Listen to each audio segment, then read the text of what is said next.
Prepare to embark on a great and exciting journey, as you have chosen to be self-initiated into the sacred mysteries. The powers of the universe have been delicately rearranged to garner the synchronicities which brought you to this film. Join us as we explore an age-old science and unravel the truths behind an art which has been shrouded in secrecy until now. Alchemy is a sacred science that's been practiced for thousands of years. Many would argue it's as old as civilization itself.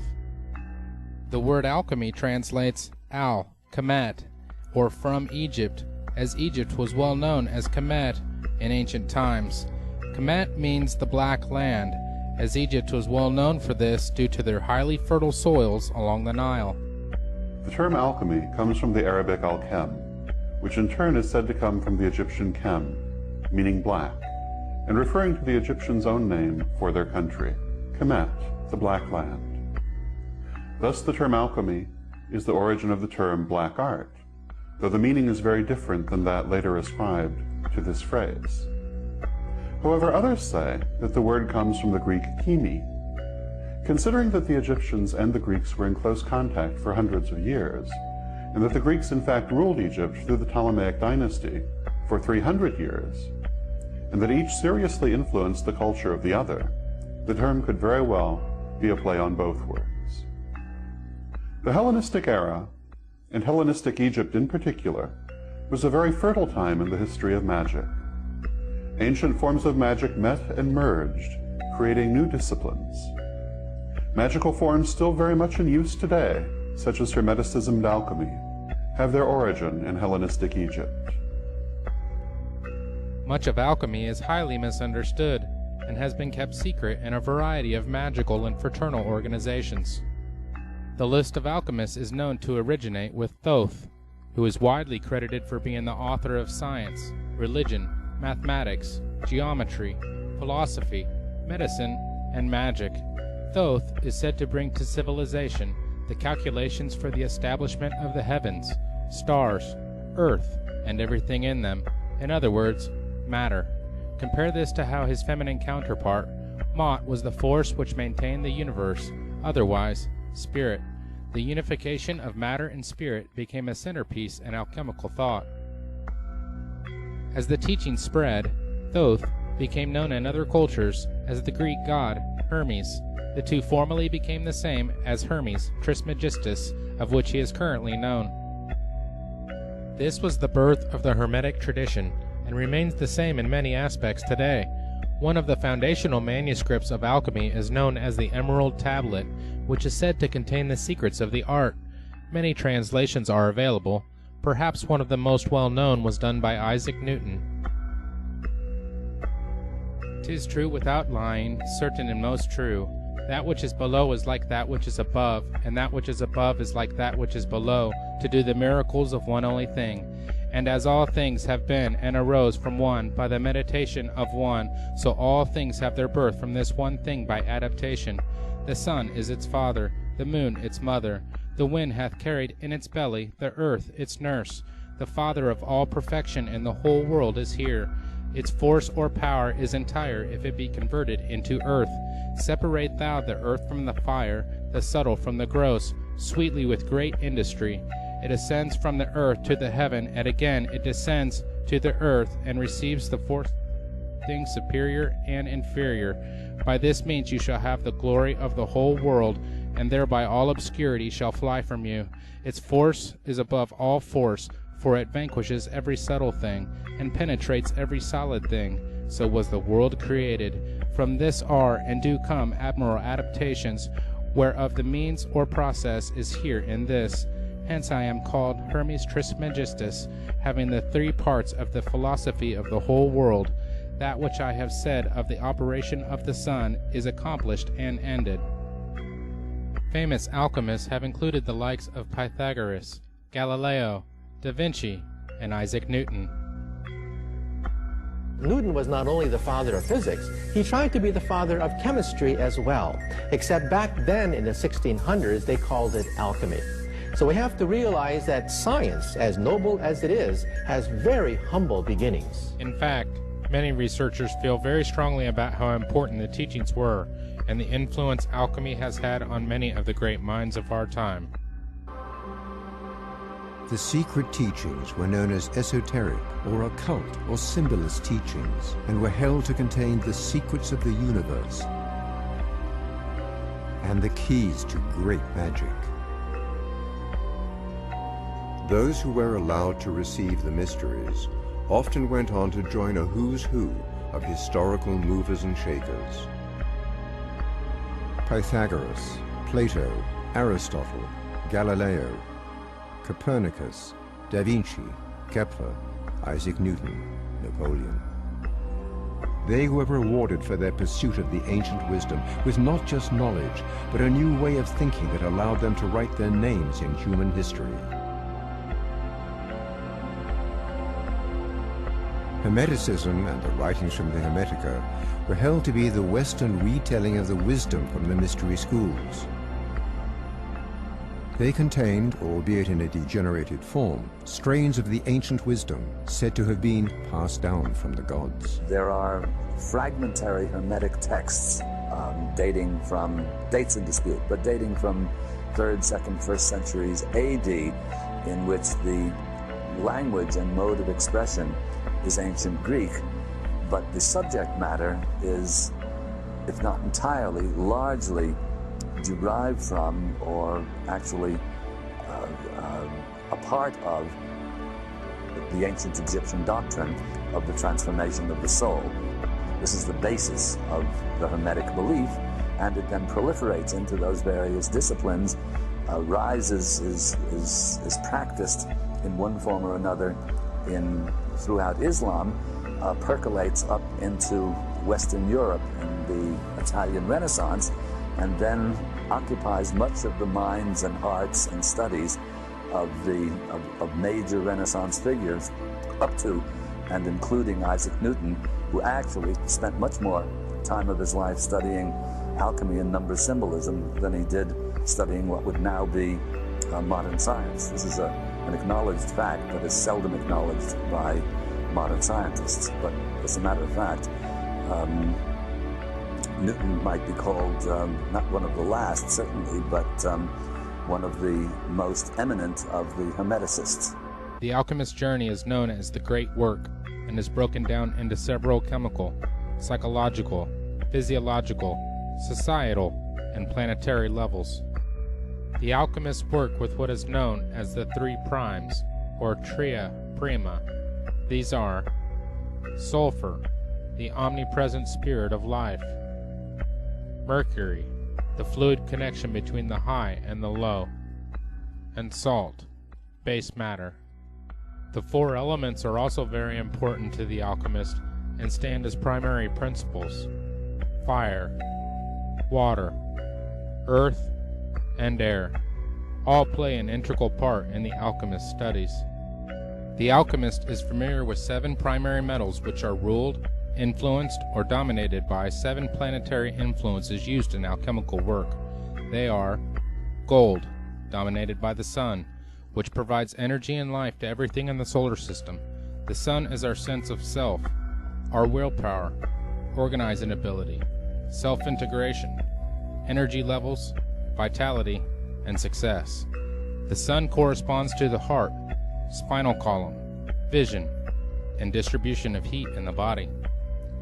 Silver, dominated by the moon, which influences water, growth, fertility, conception, emotions, instinct, subconscious, psychic phenomenon, collective consciousness, rhythms and cycles, genetics, and cultural heritage.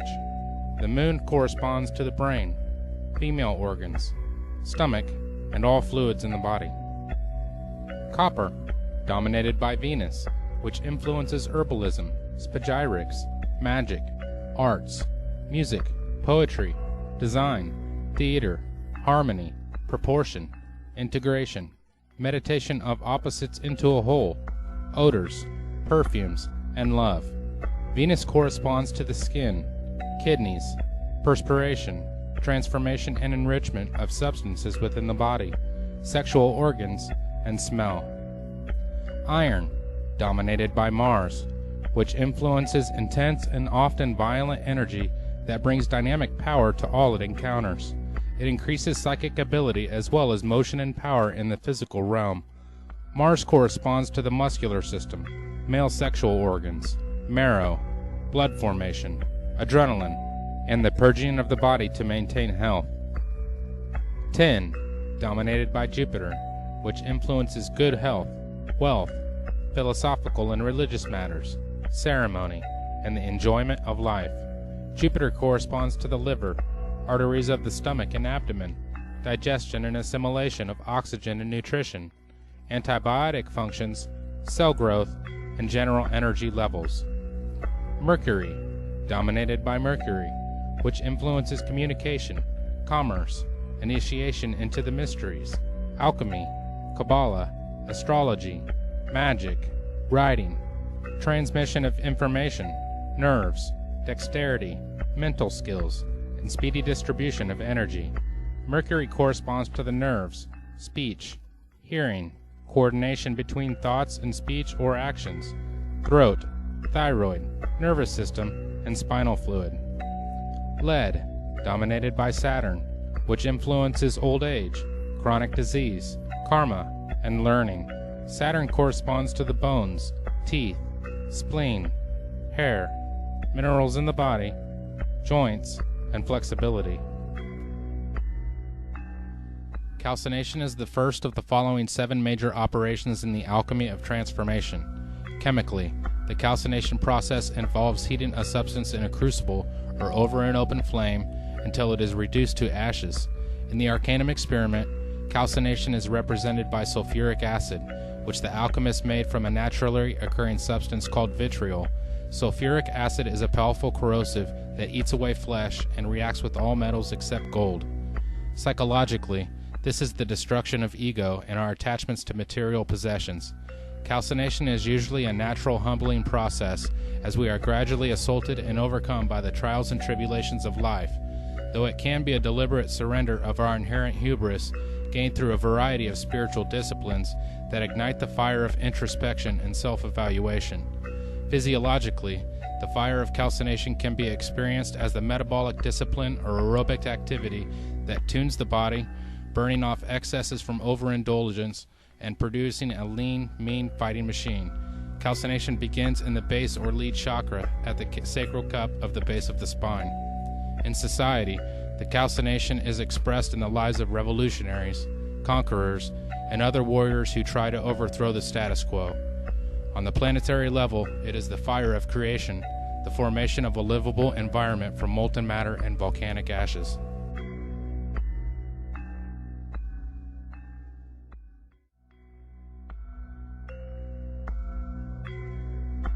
Dissolution is the second major operation in the alchemy of transformation. Chemically, it is the dissolving of the ashes from the calcination in water. In the Arcanum experiment, dissolution is represented by iron oxide or rust, which illustrates the potentially corrosive powers of water on even the hardest of metals. When processed, vitriol breaks down into sulfuric acid and iron oxide, which are the first 2 arcana or secret ingredients. The Egyptians smelted iron as far back as 1500 BCE and used iron compounds in tonics and disinfectants. Psychologically, this represents the further breaking down of the artificial structures of the psyche by total immersion in the unconscious, non-rational, feminine, or rejected parts of our minds. It is, for the most part, an unconscious process in which our conscious minds let go of control and allow the surfacing of buried material. It is the opening of the floodgates and generating new energies from the waters held back. Dissolution can be experienced as flow, the bliss of well-being, and actively engaged in creative acts without traditional prejudices, personal hang-ups, or established hierarchy getting in the way. Physiologically, dissolution is the continuance of the Kundalini experience, the opening up of energy channels in the body to recharge and elevate every single cell. Dissolution takes place in the genital or 10 chakra and involves the lungs and spleen. In society, the process of steady growth through gradual dissolution is examined by agrarian, monastic, or agricultural-based lifestyles. On the planetary level, dissolution is the great flood, the cleansing of the earth of all that is inferior. Separation is the third operation of transformation in alchemy. Chemically, it is the isolation of the components of dissolution by filtration and then discarding any ungenuine or unworthy material. In the Arcanum experiment, separation is represented by the compound sodium carbonate, which separates out of water and appears as white soda ash on dry lake beds. The oldest known deposits are in Egypt. The alchemists sometimes refer to this compound as natron, which means the common tendency in all salts to form solid bodies or precipitates. Psychologically, this is the process of rediscovery of our essence and the reclaiming of dream and visionary gold previously rejected by the masculine, rational part of our minds. It is, for the most part, a conscious process in which we review formerly hidden material and decide what to discard and what to reintegrate into our refined personality. Much of this shadowy material is things we are ashamed of or were taught to hide away by our parents, churches, and schooling. Separation is the letting go of the self-inflicted restraints to our true nature so we can shine through. Physiologically, separation is the following and controlling the breath in the body as it works with the forces of spirit and soul to give birth to new energy and physical renewal. Separation begins in the navel or iron chakra, located at the level of the solar plexus. In society, separation is expressed as the establishment of clans, cities, and nationalities. Separation on the planetary level is represented by the formation of land masses and islands from the powerful forces of air, water, earth, and fire. Conjunction is the fourth of the 7 operations of alchemy. Chemically, it is the recombination of saved elements from separation into a new substance. In the Arcanum experiment, conjunction is symbolized by a nitrate compound known as cubic saltpeter or potassium nitrate, which the alchemists called natron, or simply salt. Blue-colored natron acid, or aqua fortis, was made by mixing potassium nitrate with sulfuric acid and was used to separate silver from gold. The inert residue precipitated from the acid during the reaction, like a child being born. Psychologically, it is the empowerment of our true selves, the union of both masculine and feminine sides of our personalities into a new belief system or intuitive state of consciousness. The alchemists referred to this as the lesser stone, and after it has been achieved, the adept is able to clearly discern what needs to be done to achieve lasting enlightenment, which is the union over the self, and often synchronicities begin to occur and confirm that the alchemist is on the right track. Physiologically, conjunction is using the body's sexual energies to perform transformation. Conjunction takes place at the level of the heart or copper chakra. In society, it is the growth of crafts and technologies to master the environment. On the planetary level, conjunction occurs when primordial life forms are created from the energies of the sun or lighting.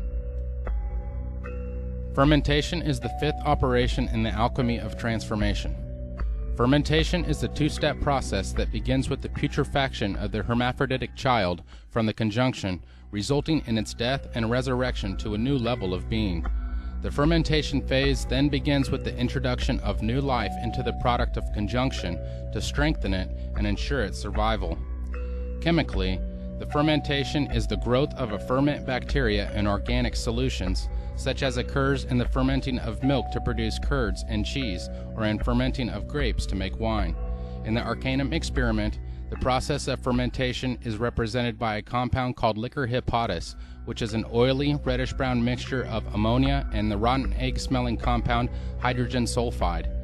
Egyptian alchemists made ammonia by heating camel dung in sealed containers and thought of it as kind of a refined mercury that embodied the life force. Liquor hepatis means liquor of the liver, which they believed was the seat of the soul, and the color they associated with the compound was green, the color of bile. Surprisingly, liquor hepatis exudes a wonderful fragrance, and the alchemists made a perfume of it called balsam of the soul. Psychologically, the fermentation process starts with the inspiration of spiritual power from above that reanimates, energizes, and enlightens the alchemist. Out of the blackness of his putrefaction comes the yellow ferment, which appears like a golden wax flowing out of the foul matter of the soul. Its arrival is announced by a brilliant display of colors and meaningful visions called the peacock's tail. Fermentation can be achieved through various activities that include intense prayer, desire for mystical union, breakdown of the personality, transpersonal therapy, psychedelic drugs, and deep meditation. Fermentation is the living inspiration from something that is totally beyond us. Physiologically, fermentation is the rousing of living energy, chi or kundalini, in the body to heal and vivify. It is expressed as the vibratory tones and spoken truths that emerge from the throat or Mercury chakra. In society, the fermentation experience is the basis of religion, and on the planetary level, it is the evolution of life to produce higher states.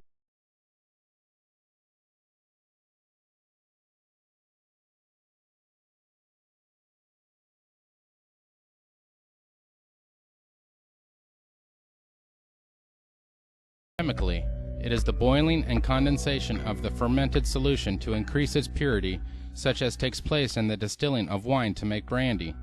In the Arcanum experiment, distillation is represented by a compound known as black pulvis solaris, which is made by mixing black antimony with purified sulfur.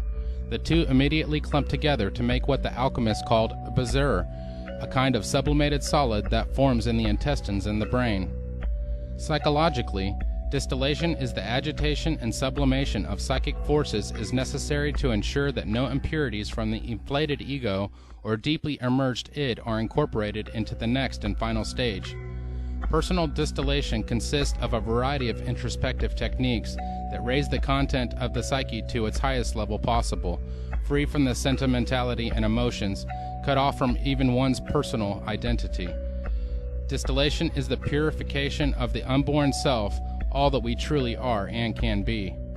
Physiologically, distillation is the raising of the life force repeatedly from the lower regions of the cauldron of the body to the brain, what Oriental alchemists called the circulation of the light, where it eventually becomes a wondrous, solidifying light of power.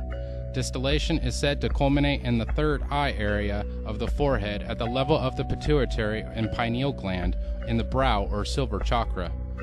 In society, distillation is experienced as a science or objective experimentation. On the planetary level, distillation is the realization of the power of higher love as the life force from the entire planet gradually seeks to become one force in nature based on a shared vision of truth. Coagulation is the seventh and final operation of transformation in alchemy. Chemically, coagulation is the precipitation or sublimation of the purified ferment from distillation. In the Arcanum experiment, coagulation is represented by a compound called red pulvis solaris, which is a reddish-orange powder of pure sulfur mixed with a therapeutic mercury compound, red mercuric oxide. The name pulvis solaris means powder of the sun, and the alchemists believed it could instantly perfect any substance to which it was added. Psychologically, coagulation is first sensed as a new confidence that is beyond all things, though it may be experienced as a second body of golden coalesced light, a permanent vehicle of consciousness that embodies the highest aspirations and evolution of the mind. Coagulation incarnates and releases the ultimate materia of the soul, the astral body, which the alchemists also referred to as the greater or philosopher's stone. Using this magical stone, the alchemists believed that they could exist on all levels of reality. Physiologically, this stage is marked by the release of the elixir in the blood that rejuvenates the body into a perfect vessel of health. A brain ambrosia is said to be released through the interaction of light from the phallic-shaped pineal gland and matter from the vulva of the pituitary. This heavenly food, or viaticum, both nourishes and energizes the cells without any waste products being produced. These physiological and psychological processes create the second body, a body of solid light that emerges through the crown or gold chakra. In society, it is the living wisdom in which everybody exists on the same light of evolved consciousness and knowledge of truth. On a planetary level, coagulation is the return to the Garden of Eden, this time on a higher level in tune with the divine mind.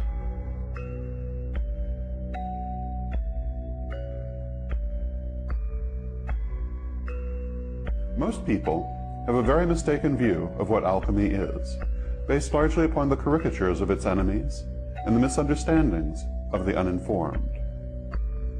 The image of the alchemist, as benighted proto-chemist, vainly bent on turning lead into gold, totally misses the point of alchemical thought.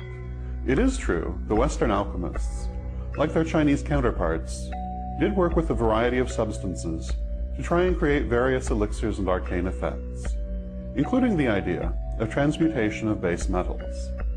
However, this was a small aspect of alchemy, and to define alchemy by this is like defining Taoism as the search for the elixir of immortality. It misses the real point altogether. In reality, alchemy was and is an advanced spiritual discipline, closely related to modern Wicca in its concepts and images. These concepts and images were presented in largely coded form so that they could be read by the unenlightened as relating to chemistry and physical operations, and by the enlightened as a system of spiritual wisdom. Thus, the true alchemist was not trying to turn ordinary lead into gold, though the casual observer might reasonably think so from how things were presented.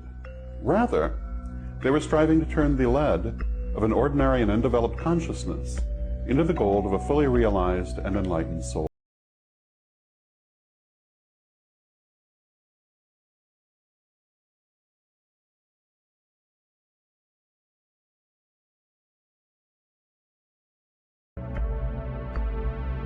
The successful result of the alchemical process was the creation of the Philosopher's Stone.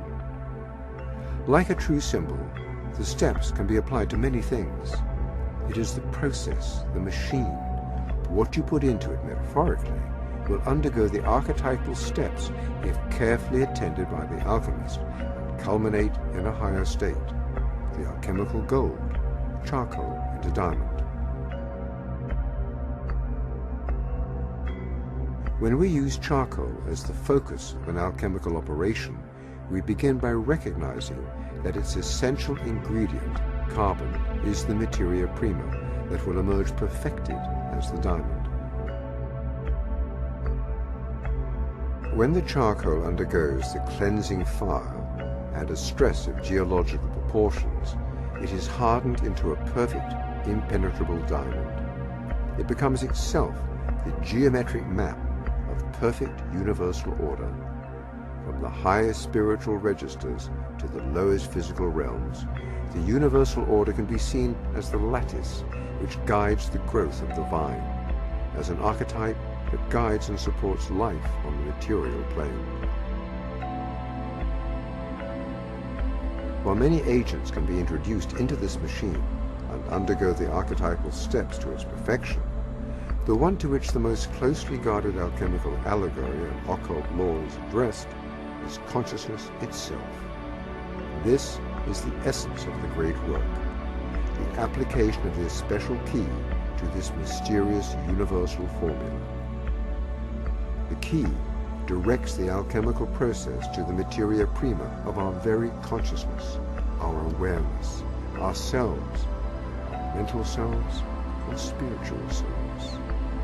Consciousness is the materia prima.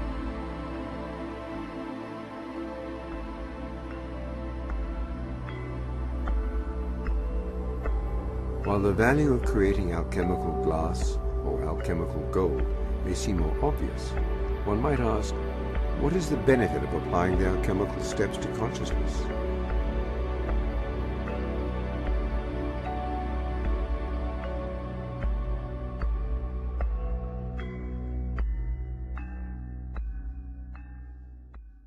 Like modern Wicca, alchemy saw the world as a male-female duality.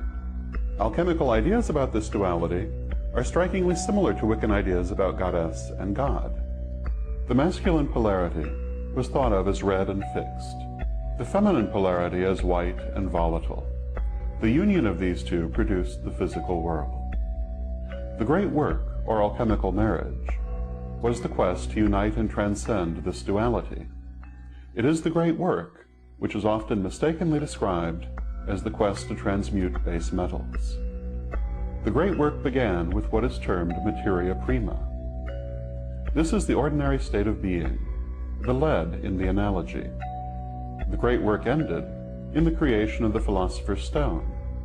This is enlightenment, or the gold of the analogy. The materia prima was considered to have both a masculine and a feminine aspect, which were in opposition within it, until brought into alignment through the great work, hence the term alchemical marriage. The great work has three main parts: the nigredo, the albedo, and finally the rubedo. These correspond to the sacred colors of the Wiccan goddess: black, white, and red. In addition, a fourth stage, called the cauda pavonis, marked the transition between nigredo and albedo. Symbolically, the materia prima was placed into an athanor, or alchemical furnace, which subjected it to steady pressure and reduced it to its constituent parts. This residue was the nigredo, the destruction of preconceived forms considered necessary for new growth to occur. What this really means is that before one can grow spiritually, one must first eliminate old ideas and limitations. As the Zen Buddhists say, only an empty bowl can be filled.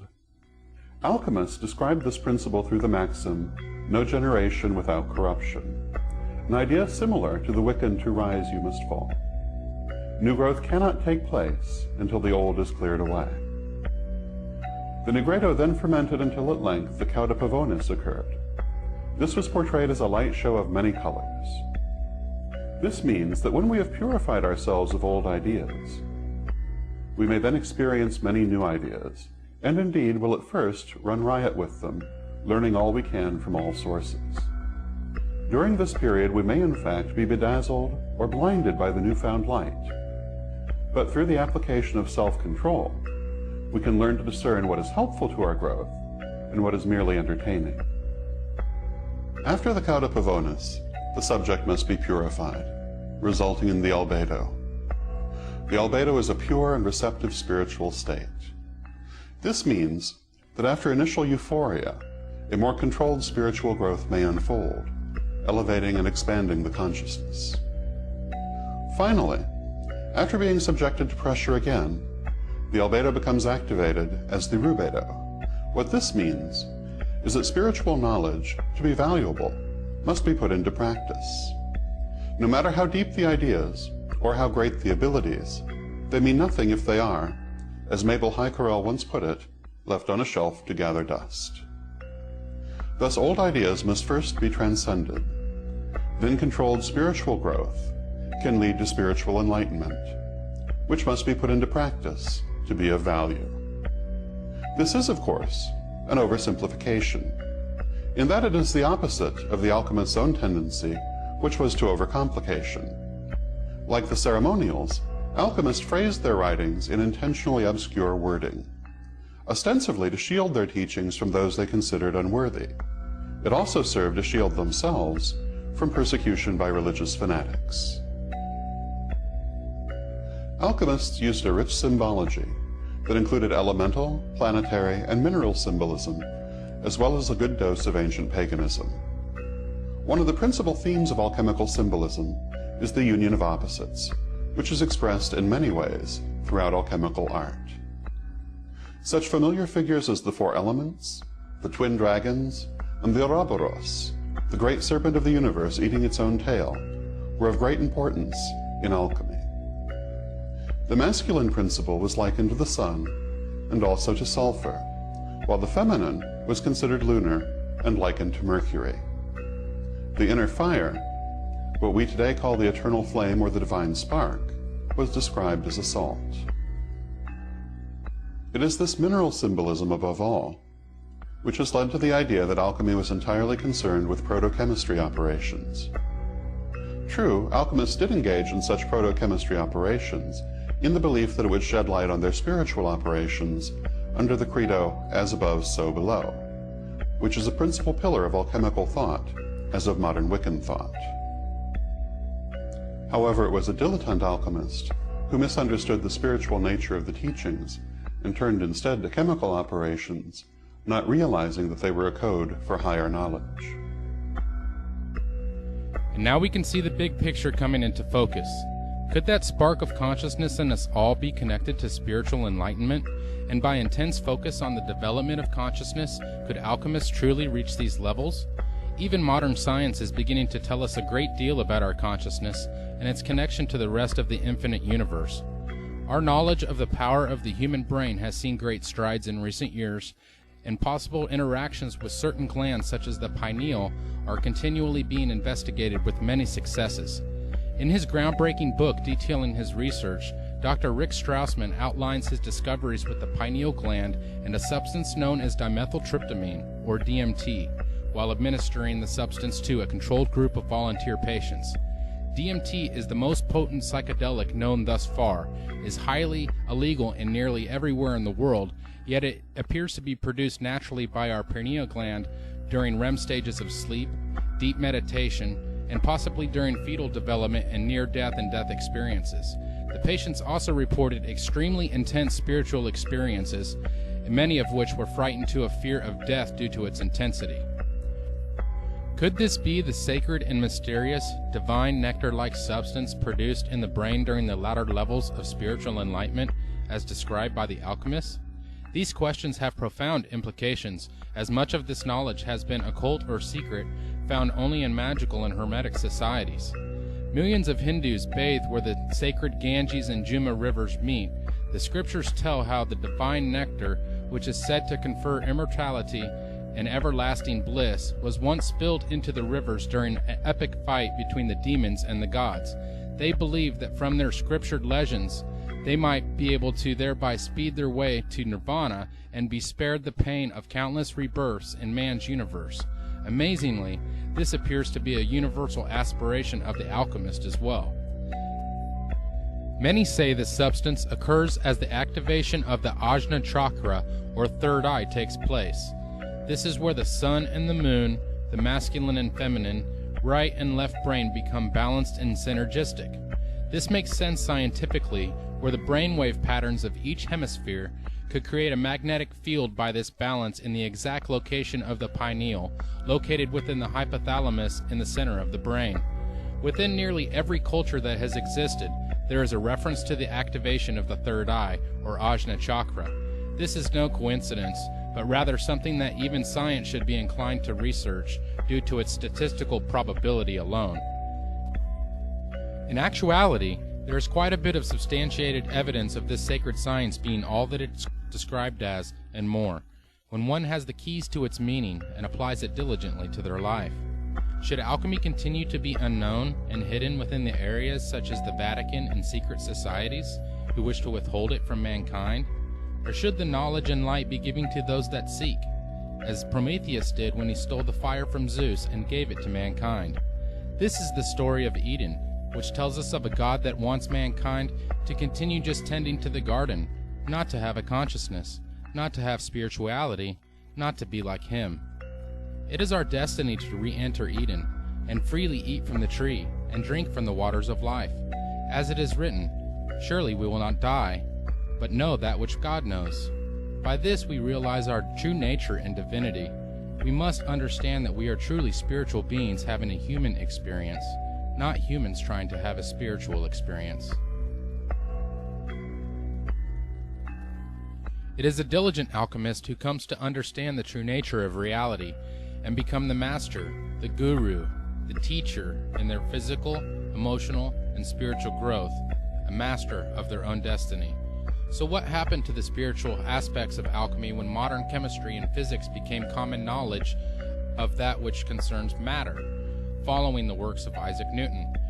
Much of the interest in psychological and spiritual aspects of alchemy were nearly forgotten in modern science until the work of Carl Jung, who revolutionized psychology by exposing the relationships between alchemy, Platonism, and modern psychology techniques.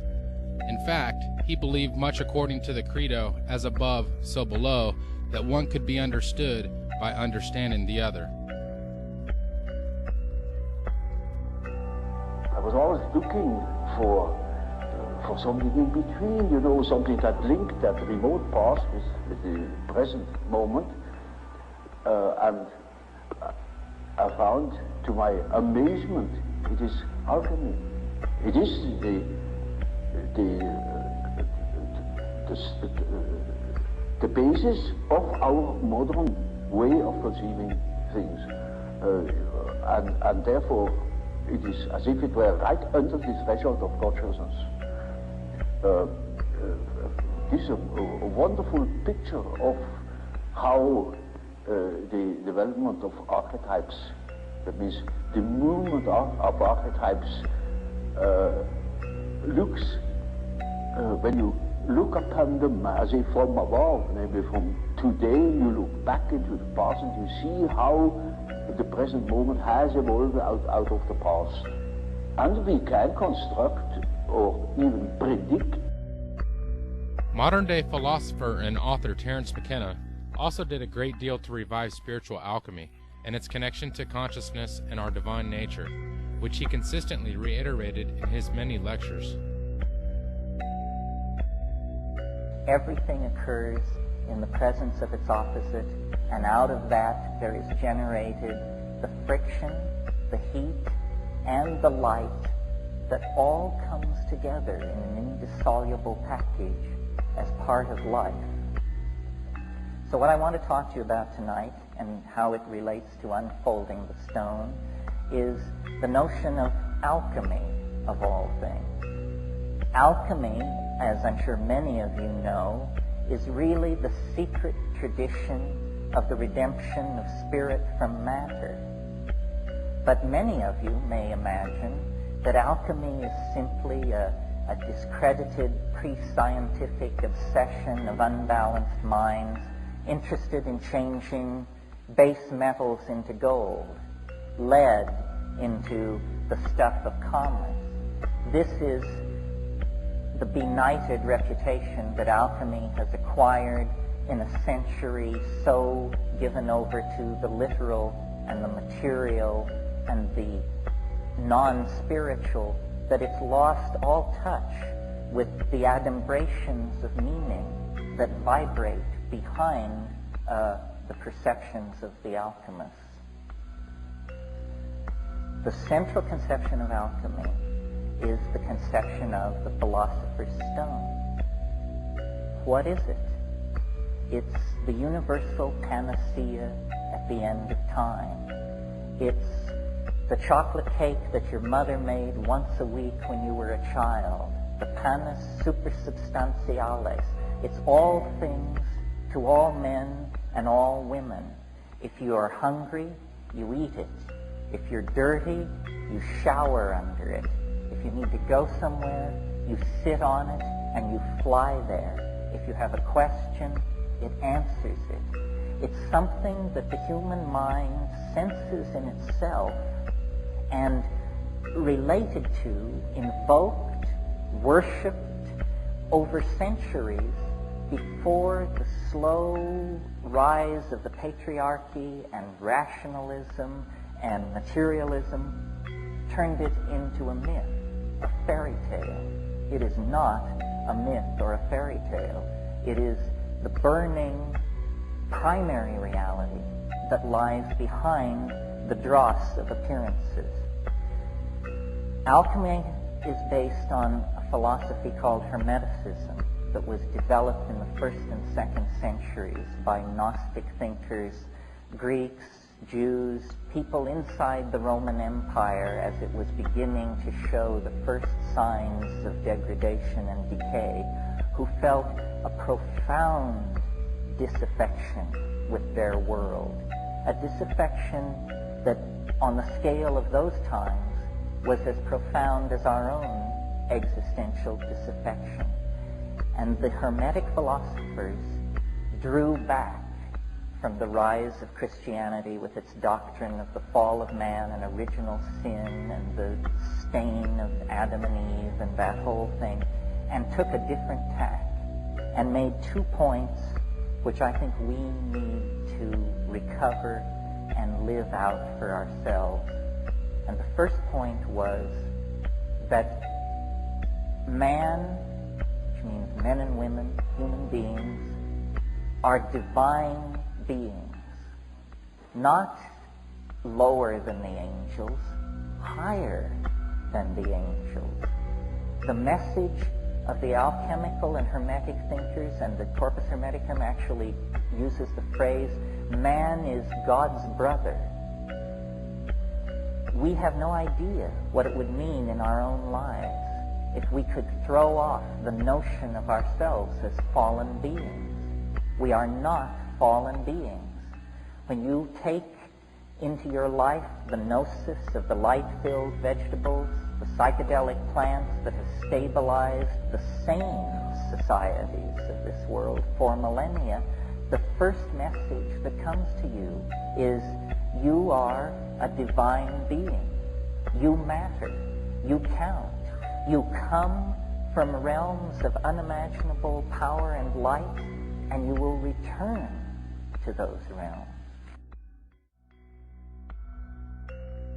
The second point that these philosophers wanted to make was that fate can be overcome. Fate can be overcome. Now, for the Greco-Hellenic world, what that meant was the starry engines of the machinery of fate that they saw strewn across the night sky, because they were intensely aware of the power of the zodiac, the stellar shells inhabited by demons that extended out to the unimaginable imperium of the All-Father that was beyond fate. And into that world of astrological fatedness, which is such a strong idea for the Greek mind, the Hermeticists announced fate can be overcome. And they had a novel answer for how this could be done. It can be done through magic, a word not often enough heard in the present world. The overcoming of fate is achieved through magic, and then the stellar machinery becomes not an invasive force into one's life, but an empowering force. Now, some of us may believe in astrology and some of us may not. We are all strongly influenced by the notion of fate, of our powerlessness in an existential world. Jean-Paul Sartre said nature is mute, and we, embedded in the media-dense, message-dense, programming-dense matrix of these hyper-societies that we have created, often feel, I think, like hapless atoms, running endlessly according to the blueprints and programs of unseen masters, whether it's the banking industry, Madison Avenue, whoever. We tend to disempower ourselves. We tend to believe that we don't matter. And in the act of taking that idea to ourselves, we give everything away to somebody else, to something else. So the rebirth of a sense of the stone and its possibility within each of us entails these two ideas: our divinity and our power to overcome fate. There is no inevitability in our lives unless we submit to the idea of inevitability and then give ourselves over to it. The practice of transcending time and consciousness was also very prevalent in South America, with the Maya in particular, where clocks of stone were designed, created, and heavily used for the purposes of conquering time and consciousness. This also seems to be closely associated with the detailed understanding of astrology and how the earthly realm and spirit realm are connected. Needless to say, the universal truths found in the path of alchemy are deeply embedded in some way into almost every culture. Many say that this information presented to you here should not be told to those who aren't chosen, so to speak, or initiated into a fraternal order which guards it and holds it over the heads of its members, feeding them a diluted version, a little here and a little there. However, this is a crumbling ideology, and it is our belief that we are all chosen, and many of us simply have yet to realize our universal calling. In later films, we will discuss this and a variety of other subjects in more detail as to the history and practical application in these areas. We hope that you have enjoyed this film and that it has cleared up some of the misconceptions about this very sacred science, the great work and Alchemy, Sacred Secrets Revealed.